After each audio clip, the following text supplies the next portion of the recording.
should have a little red dot. Now it's going. Okay, good. Yep, now it's Okay. going. So we're going to start maternity leave with how to size your ring. So before Christmas, we talked about the design side of your ring, and I had you draw a picture and all that kind of stuff. Now you're actually going to cut your ring out of wax, and we're going to start carving it into whatever design that you picked. So the first thing we have to do is cut it, and then we have to size it so it fits your hand. So when we're talking about your ring, here's the dimensions we're talking about. This is like if you were looking from the top of your ring. So this would be the diameter across.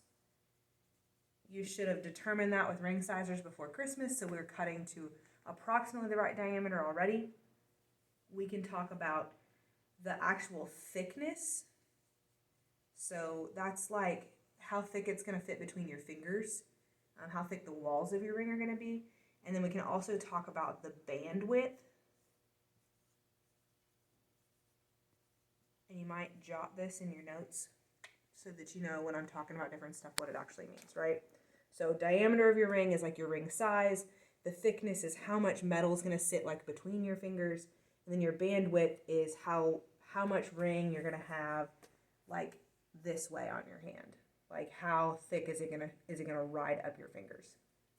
Okay, so to start us off, we're gonna come over here to the lab bench, and you are going to use what's called a miter box to actually cut your ring. So you should have a tube that looks like this that we already cored out for you.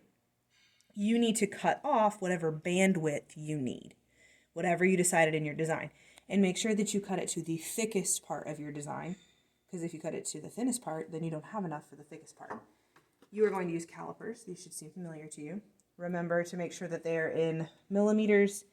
Let's say my ring was going to be, we'll call it 10 millimeters, right? I wanted it to be about that thick on my hand. This has a stop.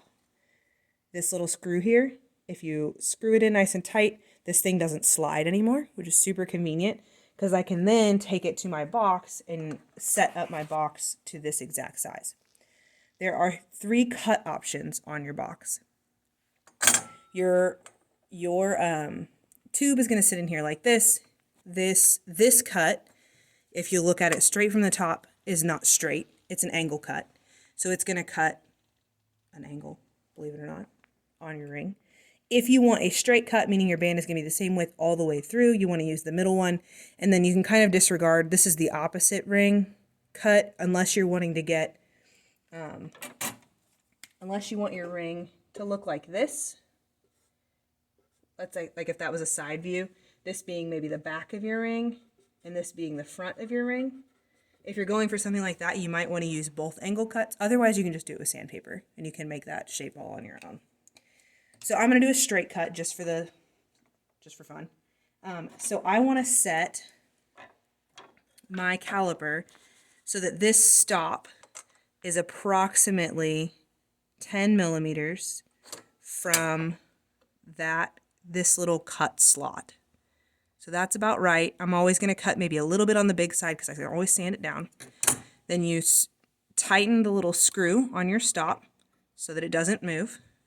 You can then take your tube and slide it all the way against that stop and use the front screw to hold your tube in place. Now, this shouldn't fall out. There's a little flange on the bottom of your box that you're going to put so that it sits up against the side of the counter and doesn't slide around either. So I'm going to switch sides here. You have in the miter box what looks like a tiny hacksaw. It's best to use this saw going in one direction and come back and keep cutting in that same direction. Actually hacksawing through isn't very efficient. So I'm going to hold my miter box onto the table. I'm going to keep all of my fingers out of the cutting area, and I'm going to put my hacksaw straight into the slot. And then you're just going to work nice and slow. Notice that I'm putting pressure down and moving forward, pulling the knife up and coming back, pressure down and move forward. That gives you typically the best cut.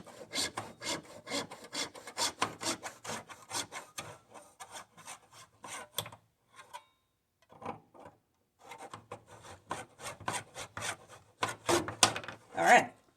Once you've done that, you'll now have what we call your ring blank. So this means that nothing's been done to it. You just have a chunk of wax. Congratulations. Your next person, if there's more people to cut off of your same wax tube, they're now ready to use the miter box and you can hand it off.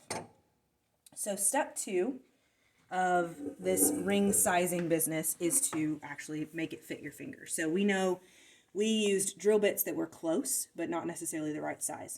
So this one we're going to say is going to be a pinky ring for me because I didn't really pick a size that mattered. It's a little bit tight. It's not bad, but just for the sake of showing you how to use their sizers. The numbers on the sizers are imaginary. Don't trust them. If you know you're a size 9, don't trust this 9. I don't know what it means. It's all made up. You're going to have to just try it on your finger. You're going to slide your ring on until you find some resistance. And there's a blade right here on the edge of this ring sizer. We're going to use that blade. We're going to turn our ring. And we're going to use that blade to carve out small amounts of wax from the inside of your ring. So you'll notice there's some wax coming out the top here. That's a little ribbon of wax that we're shaving off the inside of my ring. Now, you got to be careful. If you go too far, you can't put it back. It doesn't go back on. You just have to start over or pick a different finger. So slow and steady wins the race. Try it on your finger. Try not to get it stuck on your finger. If you do, a little bit of soap and water will get it off.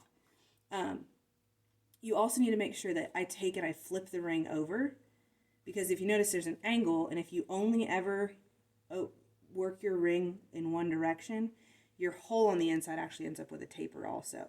So you want to make sure you flip it over and work the ring the other direction as well.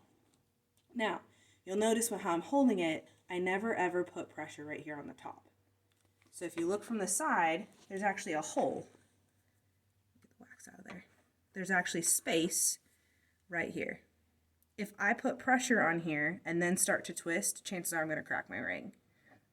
I'm only ever going to put pressure on the sides where there's actually a ring sizer to hold it. So I tend to hold it like this, twist my ring sizer, regrip, twist my ring sizer, and regrip. That's how I like to use it. And I'm going to go until I get it so that it seems to slide easily on and off my finger.